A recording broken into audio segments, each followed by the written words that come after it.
Hello there, and welcome to the round 2 review of the NCAA Legends Football Championships.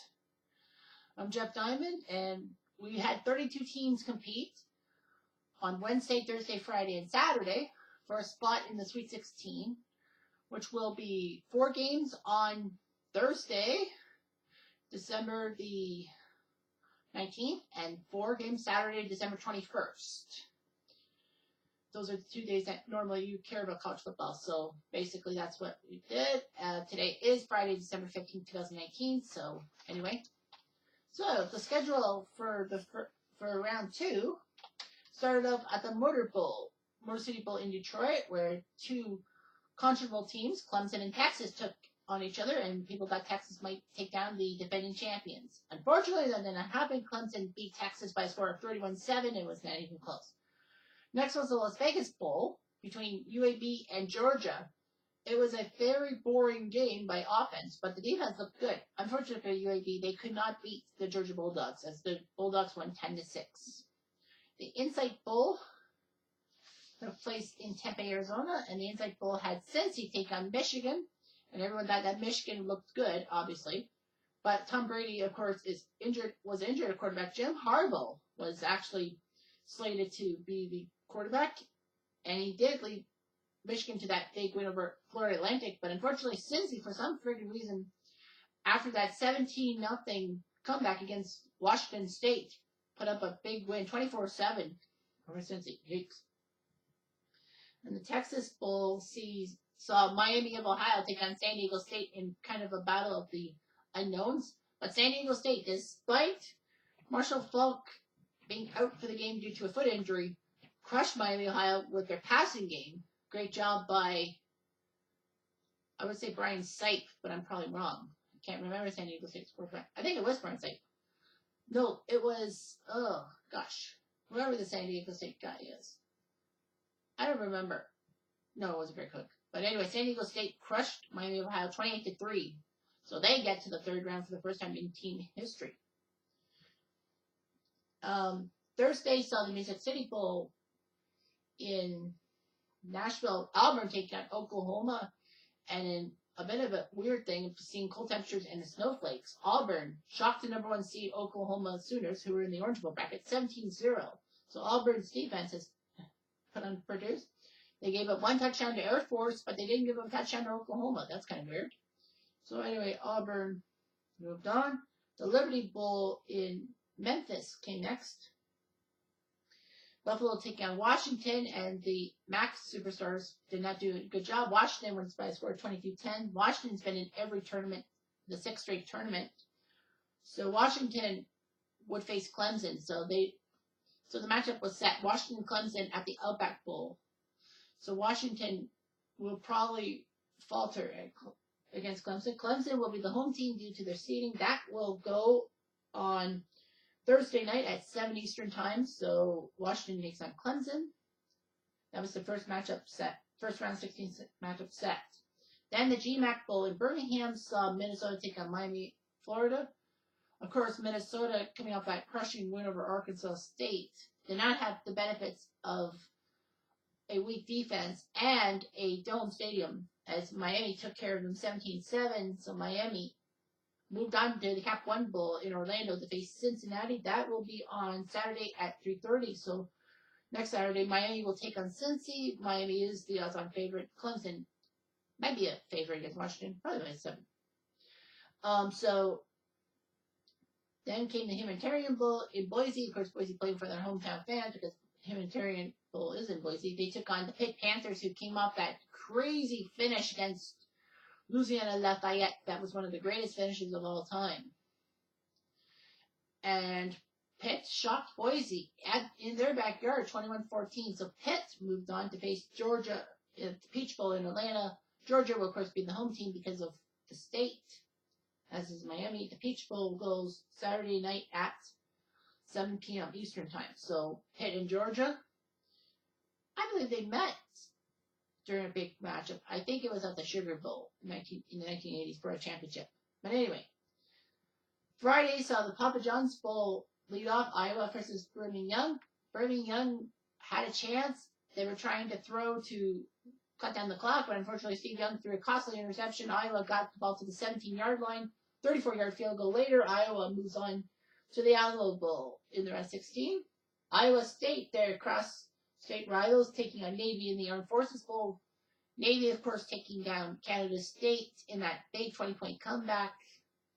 Iowa State shocking everyone by beating LSU in the first round. So practically it was tit for tat. Iowa State drove down the field.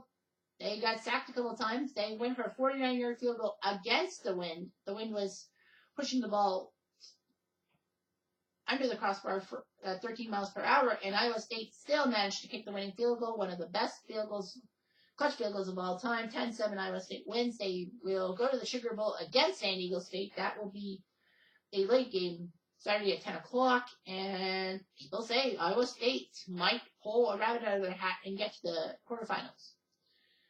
And then yesterday, the Hawaii, actually, they made switch. The Sun Bowl led off day one. No, sorry. Papa John's Arm Bowl. New Mexico on Friday. The New Mexico Bowl saw, where is the New Mexico Bowl? Oh, yeah. Ohio State, Notre Dame. The Fighting Irish, 100-yard kickoff return by Michael Floyd helped the Notre Dame team win 21-14. They shocked the number one seed Ohio State Buckeyes. So all number one seeds are gone.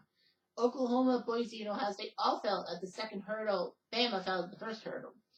So Notre Dame, big win. Sadly, though, Golden Tate will be out for the round of 16 game on Saturday afternoon as they take on, well, I'll tell you later. So Notre Dame lost Golden Tate because of injury. The Arrow Bowl in San Francisco saw Wisconsin, against USC. USC narrowly beating Wisconsin by 4 points.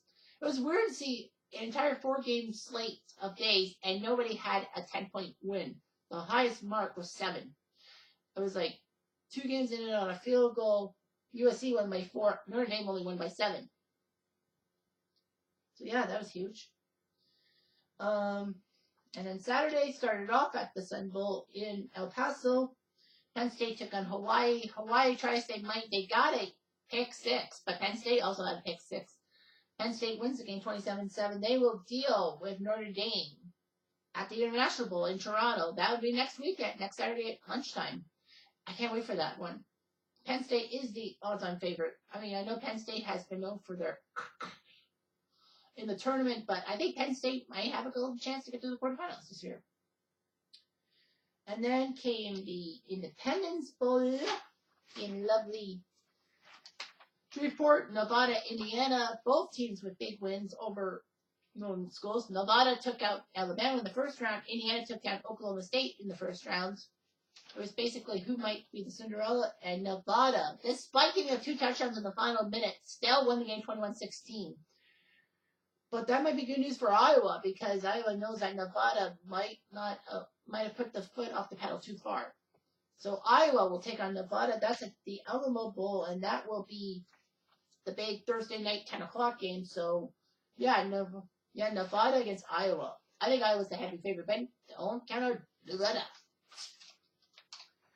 Third on the list was the Meineke Bowl. That was in Charlotte, and the Meineke Bowl had Louisville take on Western Michigan. Louisville's strong safety, by the name of Coker, is out for the tournament, but that didn't matter as Western Michigan and Carson Wentz badly got ripped apart 24-0 as Louisville sent Western Michigan packing. They'll deal with Auburn at the Holiday Bowl in San Diego on Thursday. I believe on Thursday, right? Yeah, Thursday afternoon. Thursday late afternoon, Auburn takes on Louisville. Auburn is the favorite, but we'll see about that because both teams have had great defenses. And lastly, in Hawaii, Florida took on Oregon in one of the most boring games of all time. Florida and Oregon only combined for 16 points. Florida won the game 9-7. Florida will deal with USC at the Gator Bowl in Jacksonville. That's the Thursday noon hour game. So that's a big matchup. Of course, I'll recap the times and the dates. Thursday the 19th, we start off the matchup at the Gator Bowl. That is being Florida and USC. The Holiday Bowl, second, Auburn versus Louisville. Third is the Alamo Bowl, Nevada, Iowa. And last will be the Outback Bowl between Washington and Clemson. And then Saturday, the 21st at noon hour will be Notre Dame Penn State. That's going to be a key game. The International in lovely Toronto. Cap 1 Bowl, Miami takes on Cincy. The Sugar Bowl will see Iowa State take on San Diego State. And the Peach Bowl sees Pitt take on Georgia. A quick look at the bracket. As you can probably see. Sorry, I'm just trying to make everyone see. All right, quick look at the bracket. You see how everything is coming to shape. I know a lot of people will be noticing some numbers and all that. Like right here. Now, bring that forward. So I go by group by group. So the Cotton Bowl bracket is first. Nevada taking on Iowa. That A for Nevada is for my benefit because of the profile where their team pennant is. I sometimes use the team pennant to make the running backs look good because the passing game, like, who cares? Iowa has that circle. They're the home team because of their seeding. So Iowa will face Nevada. Nevada has actually done pretty well on defense, only giving up 14 points. 19 points, sorry. They gave up 3 to Bama, which is weird. Iowa, of course, has had 2 tight games against Baylor and Brigham Young. They're going to hope for a better result against Nevada. Cincy takes on Miami. That would be the Cap 1 thing. Cincy's done okay. I mean, they were down 17 since they were down 17-0 to Wazoo in the first round. They've scored 48 points and have only given up 1 touchdown. Miami has done pretty well, only giving up single touchdowns to Minnesota and Empire State. So Miami's the odds-on favorite by a long shot. The winner of that will play in Dallas at the Cotton Bowl. Down at the bottom, can't really isolate it, but down in the bottom is the Orange Bowl bracket. You see Auburn and Louisville. And great job by both Auburn and Louisville. They've only given up 1 touchdown each in their 2 games, so this is going to be a defensive battle. I mean, they both have only given up 14 points combined and have scored 96 points combined. So I don't know if it's going to be a high-scoring game or a low-scoring game. And then you got San Diego State versus Iowa State.